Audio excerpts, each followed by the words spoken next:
ഒപ്പമാണ് ഈ മുകേഷിന് ഉൾപ്പെടെയുള്ളവർക്കെതിരെ പീഡന പരാതി. ഞാൻ മനസ്സിലാക്കുന്നത് 8ഓളം നടന്മാർക്കെതിരെ ഇവർ പരാതി നൽകിയിട്ടുണ്ട്. ഇന്നലെ ബാലേന്ദ്രമേനെതിരെയും പരാതി നൽകിയ പശ്ചാത്തലമുണ്ട്. പോക്സോ കേസിൽ ഈ പരാതിക്കാരുടെ മൊഴിയെടുത്തു എന്ന വിവരവും പുറത്തു വരുന്നുണ്ട്. ഇവർക്കെതിരെ പോക്സോ കേസിൽ മൊഴി നൽകിയത് ഇവരുടെ ഒരു ബന്ധു തന്നെയാണ്. അതിന്റെ വിശദാംശങ്ങൾ എന്തൊക്കെയാണ്? അതെങ്ങനെയാണ് ആ കേസിനെ അന്വേഷണ സംഘം സമീപിക്കുന്നത്? നവമി,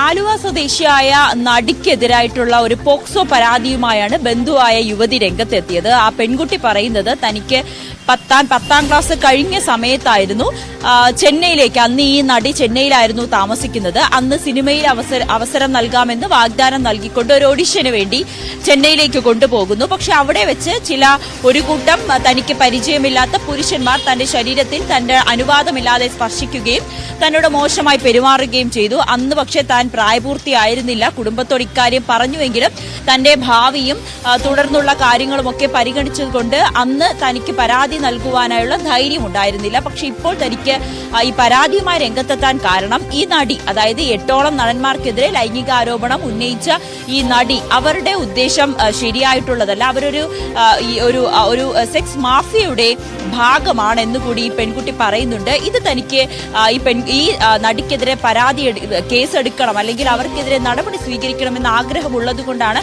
ഇപ്പോൾ പരാതിയുമായി രംഗത്തെത്തിയതെന്നാണ് ഈ മൂവാറ്റുപുഴ സ്വദേശിയായ പെൺകുട്ടി പറയുന്നത്.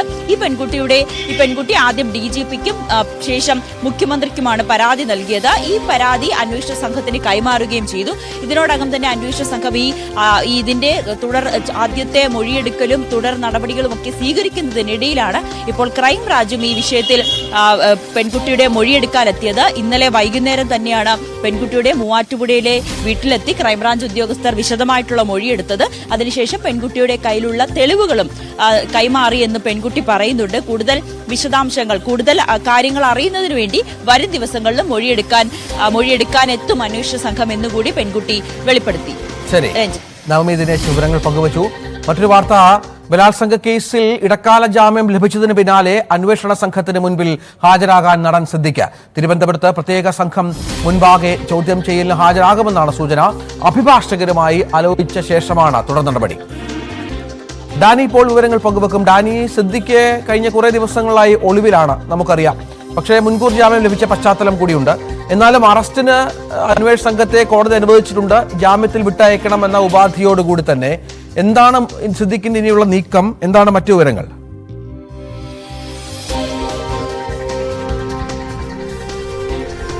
രഞ്ജിത്ത, സിദ്ദിഖ് ഇപ്പോഴും, അതായത് നേരത്തെ ഒളിവിലായിരുന്ന അതേ ഒരു സാഹചര്യത്തിൽ തന്നെയാണ് ഇപ്പോഴും തുടരുന്നത്. ജാമ്യം നേടിയ ശേഷവും സിദ്ദിഖ് ഇതുവരെയും എവിടെയാണ് എന്നത് സംബന്ധിച്ച ഒരു വിവരവും പുറത്തേക്ക് വന്നിട്ട് ഇവിടെ നമ്മൾ കാക്കനാട് പടമുകളിലുള്ള സിദ്ദിഖിന്റെ വസതിക്ക് മുന്നിലാണിത്. ഇപ്പോഴും ആദ്യഘട്ടത്തിൽ ഉണ്ടായിരുന്നത് പോലെ തന്നെ ഇവിടെ വീട്ടിലെ അവിടെയുള്ള ജോലിക്കാർ മാത്രമാണ് ഇവിടെ ഉള്ളത്. അല്പം മുമ്പ് അവർ പുറത്തിറങ്ങി പോകുന്നുണ്ടായിരുന്നു. മറ്റാരും തന്നെ, കുടുംബാംഗങ്ങളോ ആരും തന്നെ ഇവിടെയോ അതല്ലെങ്കിൽ കരുമാലൂരിലുള്ള മറ്റൊരു വസതിയുണ്ട്, അവിടെയോ ആരും തന്നെ ഇല്ല എന്ന് തന്നെയാണ് അറിയാൻ സാധിക്കുന്നത്.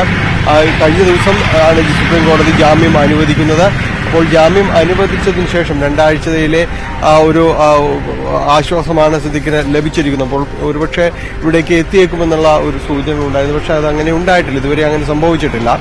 ഈ ജാമ്യ കാര്യങ്ങൾ നേടിയ ശേഷം ഇപ്പോൾ നടക്കുന്ന പ്രധാനമായ ഒരു ചർച്ച എന്ന് പറയുന്നത് അന്വേഷണ ഉദ്യോഗസ്ഥർക്ക് മുൻപാകെ സിദ്ദിഖെ എത്തുക എന്ന സാധ്യതകളാണ്. ഇതിൽ അന്വേഷണ ഉദ്യോഗസ്ഥർക്ക് മുൻപാകെ എത്താൻ യാതൊരു തടസ്സവുമില്ല. സിദ്ദിഖ് ഏത് അന്വേഷണവുമായി സഹകരിക്കുമെന്നാണ് സുപ്രീം കോടതിയിൽ അഭിഭാഷകർ നൽകിയ ഉറപ്പ്.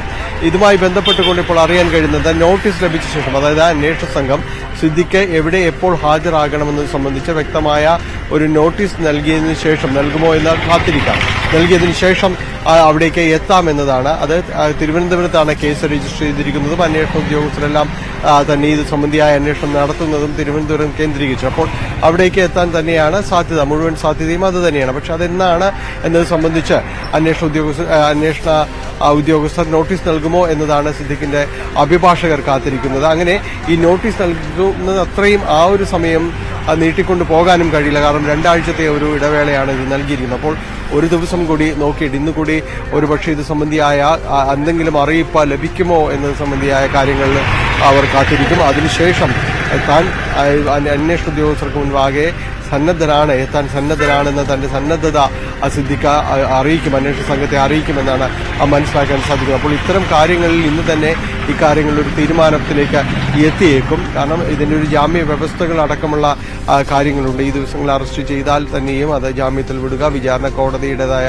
കാര്യങ്ങളിൽ തീർപ്പുണ്ടാകുക എന്ന കാര്യങ്ങളെല്ലാം തന്നെയാണ് നിർദ്ദേശിച്ചിട്ടുള്ളത്. അതുകൊണ്ട് അന്വേഷണ സംഘം നോട്ടീസ് നൽകുമോ എന്ന കാര്യത്തിലാണ് ഇപ്പോൾ അഭിഭാഷകരടക്കം നോക്കുന്നത്. ഇല്ല എങ്കിൽ സിദ്ദിഖ് അന്വേഷണ സംഘത്തിന് മുൻപാകെ എത്താൻ തയ്യാറാണ് എന്ന രീതിയിൽ അന്വേഷണ സംഘത്തെ ഇപ്പോൾ ഒരു വാർത്ത വരുന്നത് ഈ സിദ്ദിഖിന്റെ ചോദ്യം ചെയ്യലുമായി ബന്ധപ്പെട്ട് ഡാനി, നോട്ടീസ് ലഭിച്ച ശേഷം അന്വേഷണ സംഘത്തിന് മുന്നിൽ ഹാജരാകണോ, നോട്ടീസ് ലഭിക്കാതെ ഹാജരാകണോ എന്ന കാര്യത്തിൽ തീരുമാനമെടുത്തിട്ടില്ല എന്നാണ്. നോട്ടീസ് ലഭിക്കാതെ ഹാജരാകുന്നതിനെ കുറിച്ച് ആലോചിക്കുന്നു എന്നുള്ളതാണ്. കാരണം എന്തായാലും ഹാജരായാൽ അറസ്റ്റ് രേഖപ്പെടുത്തും, ജാമ്യത്തിൽ പുറത്തിറങ്ങുകയും ചെയ്യാം.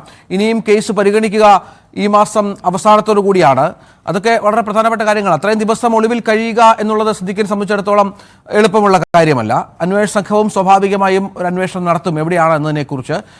അപ്പോൾ അങ്ങനെ അതിന് മുൻപ് തന്നെ കീഴടങ്ങിക്കൊണ്ട് ഹാജരായിക്കൊണ്ട് നിയമ നടപടികൾക്ക് വിധേയമാവുക എന്നതായിരിക്കും അഭികാമ്യം, അല്ലേ?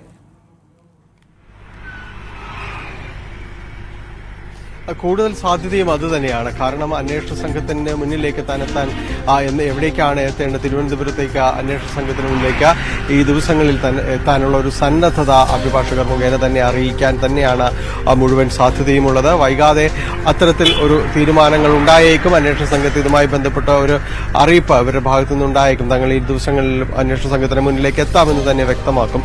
കാരണം അത് ഈ ജാമ്യ വ്യവസ്ഥകളിൽ 2 ആഴ്ചത്തേക്ക് ഒരു ആശ്വാസം ലഭിക്കുമ്പോൾ അതിലൊരു പ്രധാനപ്പെട്ട കാര്യം സൂചിപ്പിച്ചിരുന്നത് ഏത് അന്വേഷണവുമായി സഹകരിക്കാൻ എപ്പോൾ വേണമെങ്കിലും തയ്യാറാണ്, എത്ര സമയം വേണമെങ്കിലും അന്വേഷണ ഉദ്യോഗസ്ഥരുടെ ചോദ്യങ്ങൾക്ക് മറുപടി പറയാം എന്നെല്ലാം തന്നെ സിദ്ദിഖിന്റെ അഭിഭാഷകർ ഉറപ്പ് നൽകിയിട്ടുണ്ട്. അപ്പോൾ അത്തരമൊരു സന്നദ്ധത ഇവരുടെ ഭാഗത്തു നിന്ന് ഇനി അടുത്ത തവണ കേസ് പരിഗണിക്കുമുള്ളത് തങ്ങളത് തയ്യാറായിരുന്നുവെന്ന് അറിയിക്കേണ്ടതുണ്ട്. അതുകൊണ്ട് ഈ ഒരു അറിയിപ്പിലേക്ക് തന്നെ വൈകാതെ എത്താൻ തന്നെയാണ് മുഴുവൻ സാധ്യതയും. നോട്ടീസിന് വേണ്ടി ഒരുപക്ഷെ കാത്തിരിക്കില്ല എന്ന് തന്നെയാണ് രഞ്ജിത്ത് സൂചിപ്പിച്ചതുപോലെ.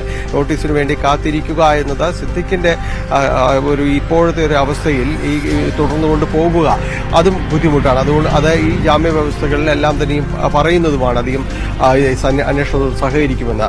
അപ്പോൾ അത് നേരിട്ട് സന്നദ്ധത പ്രകടിപ്പിക്കാൻ തന്നെയാണ് സാധ്യതയുള്ളത്. വൈകാതെ അത് എന്നത് സംബന്ധിച്ച് വ്യക്തതയിലേക്ക് വന്നേക്കും. രഞ്ജിത്ത്, ഡാനി പോളാണ് വിവരങ്ങൾ പങ്കുവച്ചത്. ബലാത്സംഗ കേസിൽ ഇടക്കാല ജാമ്യം ലഭിച്ചതിന് പിന്നാലെ അന്വേഷണ സംഘത്തിന് മുൻപിൽ ഹാജരാകാൻ നടൻ സിദ്ദിഖ് അത്തരത്തിൽ തീരുമാനമെടുത്തിരിക്കുന്നുവെന്നാണ് നമുക്ക് ലഭിക്കുന്ന വിവരം. നമുക്ക് അഭിഭാഷകന്റെ പ്രതികരണവും ഇതുമായി ബന്ധപ്പെട്ട് രംഗത്ത് വന്നിട്ടുണ്ട്. അതിന്റെ വിശദാംശങ്ങളാണ് ഡാനി ഇപ്പോൾ പങ്കുവച്ചത്.